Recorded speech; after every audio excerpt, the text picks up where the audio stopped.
Hi, everyone, and welcome to the Emotional Intelligence Pawdcast. I'm your host, Sandra Thompson, founder of EI Evolution, and I am super excited to take you on this incredible journey. We're going to be exploring the transformative world of emotional intelligence and empathy, guided by some truly remarkable humans and their fantastic four-legged friends. In each episode, we'll dive into inspiring and heartwarming stories about our beloved canine companions. We'll discover the unique and magical bonds we share with our dogs and uncover the profound lessons they teach us about understanding and managing our emotions. From tales of loyalty and love to moments of learning and growth, our furry friends have so much to offer when it comes to enhancing our emotional intelligence. We'll also discuss practical tips and insights on how to cultivate empathy and emotional awareness in our daily lives, inspired by the natural wisdom of our dogs. So sit back and relax, maybe even with your playful pup by your side, and join us for an enriching experience that celebrates the incredible ways dogs help us connect more deeply with ourselves and others. Welcome to the Emotional Intelligence Pawdcast. A little note from me before we dive into this episode. Shortly after recording this one with Michelle, Digger passed away. We spoke with Michelle and checked with her if she would still like to broadcast it. And she said, of course, she'll just have her box of tissues at the ready. So take care of those furry friends in your life. And I hope that you get something from this particular episode. Thanks. I am delighted to be starting this particular episode with a little bit of intrigue.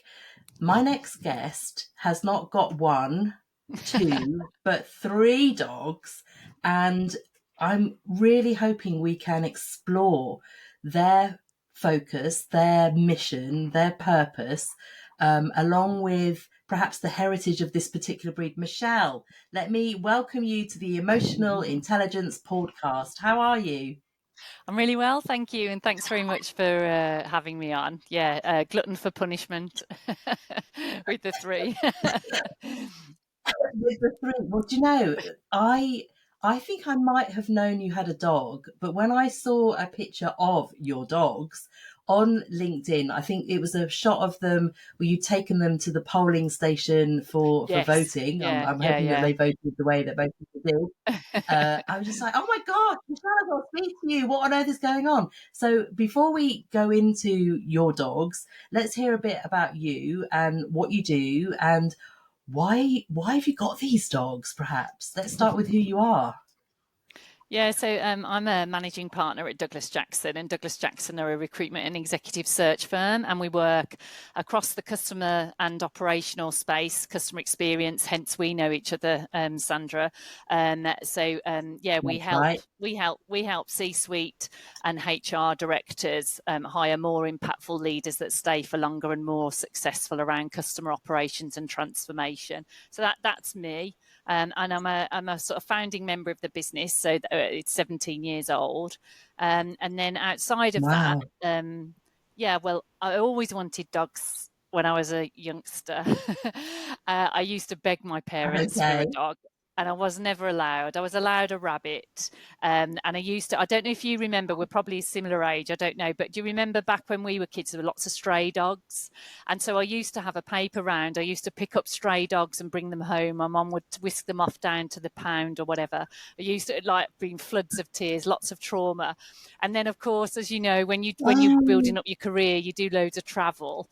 So it wasn't really fair to have a dog. And then when I eventually set up Douglas Jackson, it wasn't very far from my home. I felt that I could then have a dog because I could come home at lunchtime or take it to the office or that sort of thing. Yeah. So I got my first dog, Digger, 10 years ago. He's 10, just over 10. So yeah, that's how that started. Wow. So let's just rewind for a second. So you were allowed rabbits, but you weren't allowed dogs. But you would meet all these dogs and you'd bring them back to your mum, and she'd go and get them and take them to the rescue centre or whichever. Yeah, basically. Luckily, Wow. one of the ladies in the row did adopt one of them. He was a light white Alsatian cross called Oz, and Oh, right. she said I was Wow. allowed to take him on my paper round with me. So I sort of had a part-time dog for a few years, but yeah, my mum wouldn't let me have a dog. It was, as I say, a lot of emotional outbursts in my teenage years. Yeah. I can imagine. I can imagine that because I was very fortunate in that my dad was a massive dog fan. And so we did have a series of dogs. I have a situation right now where I'm lobbying my partner so that we can get a dog, but we're looking at foster rather than Okay. having a dog ourselves because Yeah. ultimately we travel quite a bit, we're away quite a lot. Yeah. And we do occasionally have a dog overnight from the Dogs Trust when Right. foster families need some like respite care. So I get my fix that way, but I can relate to your yearning for a dog and that kind of that tension and that desire. So how brilliant now that you've got three. So we I started off know. with Digger. He's the first Yes. one who's 10. Yeah. Then how did the second one arrive? Well, so my dogs, I didn't really know that I wanted to get into competition and working my dogs until I got Digger, and I started to do a little bit of Mm, training because he was quite difficult for me. The breed is quite full on; they're quite intelligent, very stubborn, and quickly as he started to grow out of being an adorable puppy, he was quite stubborn. His recall, his stop, his training wasn't as easy as I had visualized it to be. So I started going to training, and someone recommended going to a gun dog trainer, a specialist, for gun dogs and working dogs. And we okay. became quite good. Hmm. I'm quite a competitive person by nature. And Sure. when it starts to build and they start to get good, and you could see how intelligent the dog was and how you build that bond as well, Hmm. unlike anything you've ever seen. But of course the dogs Yeah. generally have, like us humans, they have, they're at peak in terms of fitness and all of that. So after, although I never intended to get a second dog, 4 years after we had Digger, when he was sort of entering his prime, I suppose, people were saying to me, if you want to do this, Yeah. you're going to have to get your next one and start training it, because training is quite a long, it's 18 months to 2 years to get a good dog. And then you polish the dog over Wow. the next sort of 6 to 12 months. So it's quite a long commitment. So then we went and got Dozer, Digger Sure. and Dozer. My dad is a construction Digger and driver, drives Dozer, obviously. bulldozers. There's the names. So Digger and Dozer. And then similarly, my third one, Atos, who's not named after construction and moving equipment. We got him when Dozer was 4. So again, he's now in training because he's just coming up to 2. Oh, So that's the reason for that. And right. Digger's now retired because he's 10. Okay. So Digger, Dozer, and Atos. Is Atos a Greek name or something? Is it? It is. It Is that is, but right? No. Atos and Dozer are both Italian imports. So Atos was the name his breeder gave him in Italy, and I think it meant God of the Mountains. Ah, I'm not sure how he translated it to me, it meant that, but that was the name he gave him. And because he only had one name, I thought, well, there's no point me renaming him. It's quite a nice name, so I kept Atos. Yeah. yeah, Atos. Right. So one thing we haven't said is what is the breed? So they're Bracco Italianos. So they're Italian pointing dogs. They fall within the HPR, which is Hunt Point Retrieve subset of dogs. Wow. Oh my God. This is like every day is a school day. You just blow my mind there, Michelle. Okay. Right. So let's just recap on this. They are a particular type of breed with a particular type of function. And that is, did you say HP? No. What did you say? HPR, yes, HPR. So Hunt Point Retrieve. So their job is to hunt and Wow. locate game, point game, and then Right. hopefully that game Yeah. gets flushed into the sky, and then they retrieve the game when it's obviously dispatched or shot. So they, historically, I mean, it's a very ancient breed that you can go right back into sort of Sure. early centuries, but of course it was there to put food on the table ultimately. Yeah. Yeah. Wow.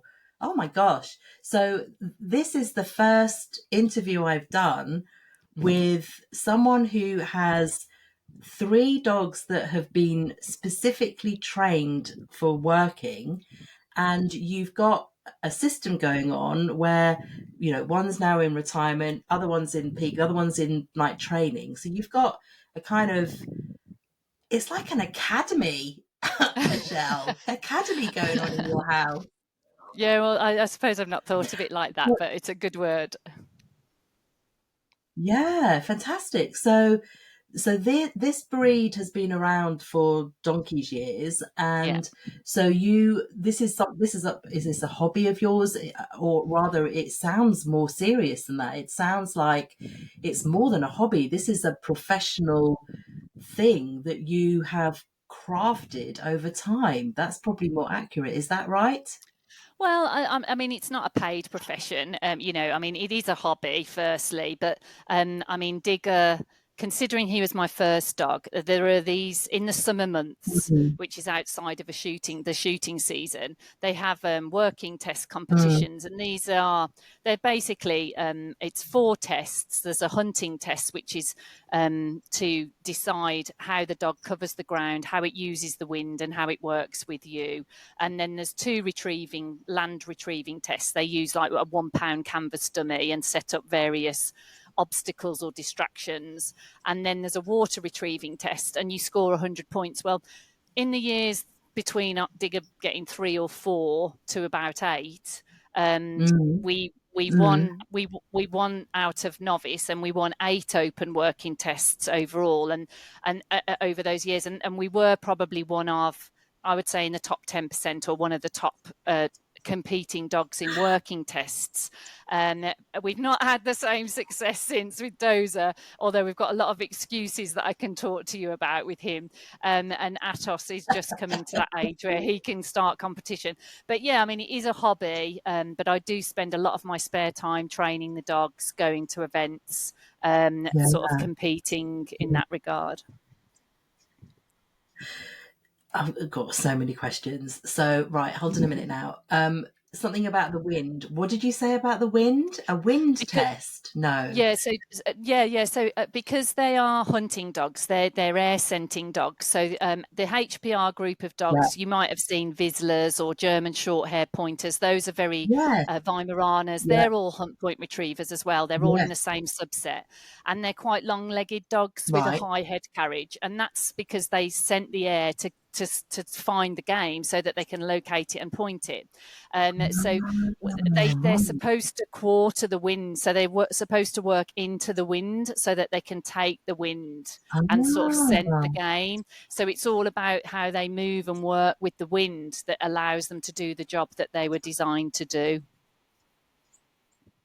So so this is a very ridiculous thing to say, but a bit like a weather vane, as in they need to change direction and they need to demonstrate that they're changing direction according to where the wind is. Otherwise, they're not sniffing in the right direction, Correct. perhaps. Yes, they should always be working the Right. wind wherever that wind's coming from. Yeah. Working the wind. Wow. Okay. Okay. Right. And then I have another question, which comes back to Atos and his home. Do you get these dogs from Italy, from breeders out in Italy? Are you popping over to get them from established people? Yeah, so Digger was bred in the UK, but his father was imported from Italy. But Dozer and Atos both came from Italy, and we've been lucky enough to go out to Italy quite a lot. We love it as a holiday destination, but we've took the dogs and we've actually competed them there with the Italians and the breed, because they're very passionate about this ancient historical breed. So there's a club over there, and they put on events. We were there just earlier this year, yeah, so we got to meet quite a lot of different breeders who also work and compete their dogs. And yes, we imported the 2, but you can of course get them in the UK. There are UK breeders. But it adds some kind of, I don't know, something quite elegant and mysterious when you actually go over to the birthplace of this breed and get a dog or get a puppy from there. That's incredible. So Yeah. each of these three are male. Yes. Are females different in how they undertake the sport? No, they compete against females just the same. I mean, I've never had a bitch, Okay. so I don't really know what they're like to train or be with. I mean, obviously, I train with lots of male and female dogs, but I've Yeah. stuck to boys so far. Maybe I need to try a lady dog. I don't know, but yeah, I've stuck to boys so far. Yeah, I was just kind of intrigued because sometimes there is a difference, a subtle difference between the male and female within a breed, and some show more dominance in some characteristics than others. So, Yeah. wow, thank you for that. So, tell me then a bit about the behaviors that your three show, whether how empathy or emotional intelligence show up in what they do, how they behave. Yeah, yeah. So as I mentioned earlier, they are a stubborn breed. So they are very intelligent dogs, but they can come across. People think they're not so clever because Okay. they sort of they do think about things. But when you give them a command, it's sort of like like sit or come here. They'll sort of think it through before they actually do it. And people sometimes think because they're not always immediately responsive, oh, they're a bit stupid, that dog, and they're not. They're very Right. intelligent, thinking breed. I mean, Mhm. they're designed to Mhm. work independently of us so that they can cover great distances. Again, so historically they can find Okay. game and get the food on the table, but they are meant to Sure. work with you equally. So in that respect, and then just from the training perspective, I mean, again, I haven't now had a. I mean, my dogs are pets first and foremost. They live in the house, and Mm. I love them Mm. dearly. But I haven't, I Yeah. suppose, just had a pet because I do train them and train. But their trainability, the things that they can learn, the Mm. commands, the tiniest little movements that you make, the tones of your voice, all of these things matter to these dogs, in Mm. competition, and you're so attuned to them. The slightest little movement, if they could be 100 yards or so away from me, and just a move of my right, and they'll go to the right, or a move to the left, they'll go to the left. But I mean, we've built that up over time. Or I'll, Yeah. using the whistle, a louder whistle or a softer whistle. The dogs are in tune to Yeah. this to do what's required. So, I mean, they're adorable to live with. They are a very lovely breed, but as I say, they can be a little bit challenging. And because they're so scent orientated, they can become a nose on legs and get themselves into trouble if you don't have that control and that bond and that obedient side of things as well. Yeah. So thank you for that. So there's a few things in there. There's something around your intentional conscious behavior. That's one thing I think I've heard. And the second thing is their conscious behavior plus the receiving of very clear communication from you and knowing what to do with it. There seems to be some sort of clarity in even the most subtle of things. And I mean, I really overlay that to humans, intentional, purposeful behavior and instruction so that it's clearly understood by the other human. There's no misinterpretation. That's really clear. I mean, what do you say to what I've just said? Absolutely. And even this, people say with dogs, and I mean, it's the same as anything. If you're nervous, they get that nervousness down the lead, and they do know. They Mm, know. And if I'm like really quite light-hearted, if I'm sort of oh ha ha, and then if all of a sudden I go hey hey hey, they're immediately oh my gosh, or if there's yeah, some sternness in my voice, or I'm not they can see and they'll look at you, and they really do. There's a sense they see so much more. And sometimes when you're mm, training them, you think you're giving them a command with your voice.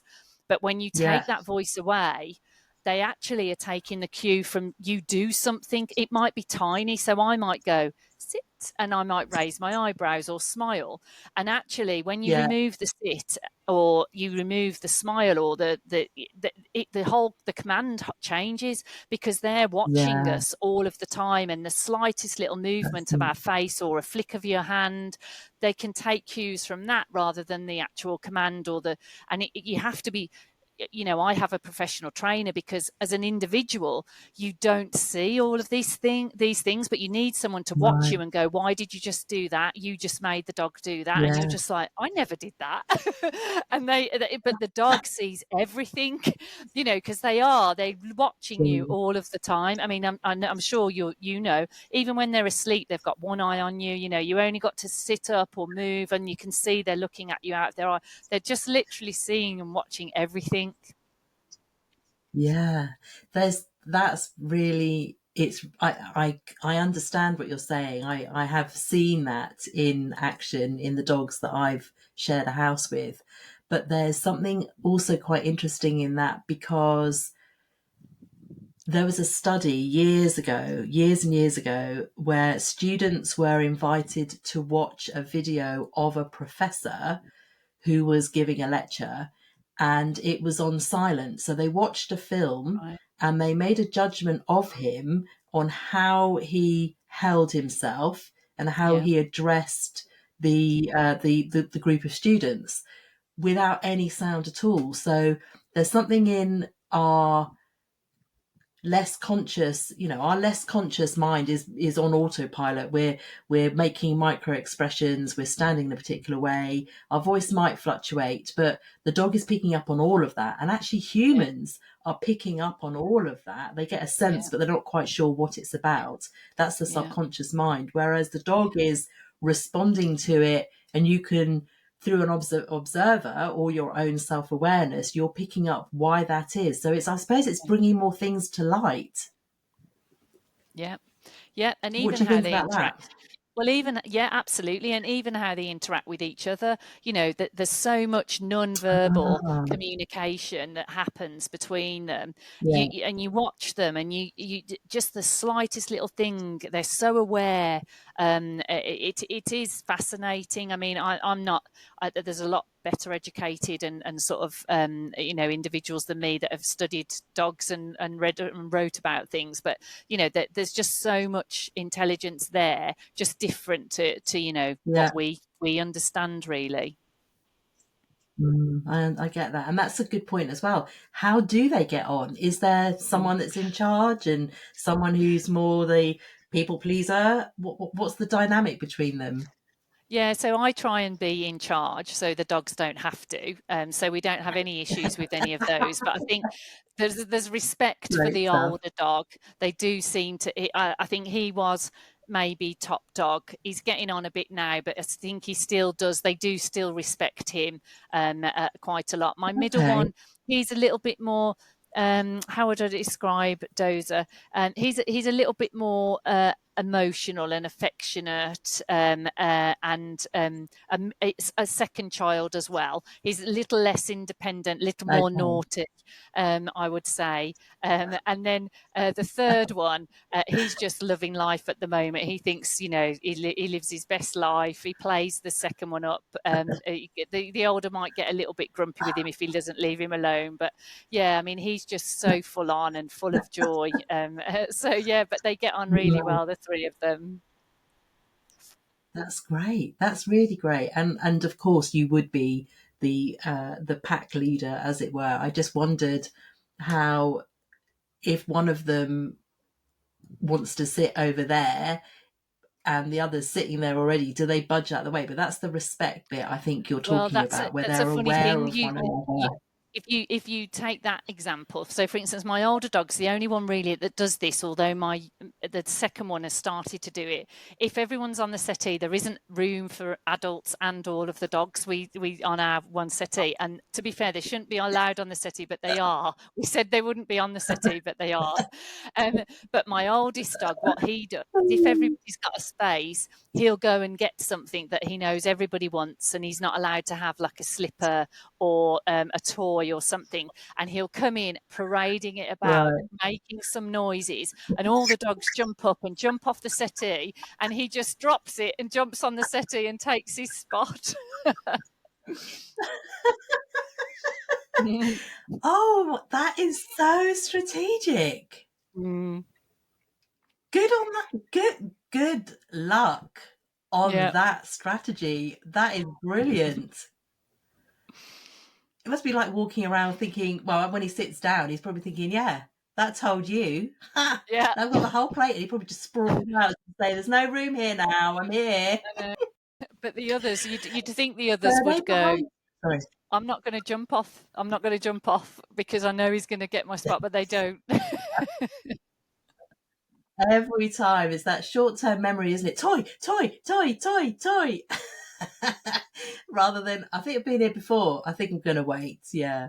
Are they there, Michelle? Are they behind you? Yeah. Do you want me to turn people the that are screen watching a little on bit? YouTube get a little glimpse? Yeah. If you don't mind, that would be awesome. No. So if I turn this a little bit and get this camera in and see where they are, so you can just see. So this one down the bottom, I'll get some treats. This one is Atos down the bottom here. So we've got Dozer on the settee. We've got Atos on the floor. Michelle's just about to. Oh yeah, heads are up. It's treat time. Thanks, Mum. Oh yeah, so they've come a bit too close now. I'll go a bit further back. So this is Atos. This is Atos. Wonderful. Yeah. And then this one here is Digger's nose. Let me just see if I can get the camera. Oh, there we go. So there's Digger. And there's Atos. And Dozer. There's Dozer. Oh, I haven't given Atos one, have I? Good boy. There they are. Gorgeous. There we go. All three. Oh, thank you for sharing that. So this is like tan and white.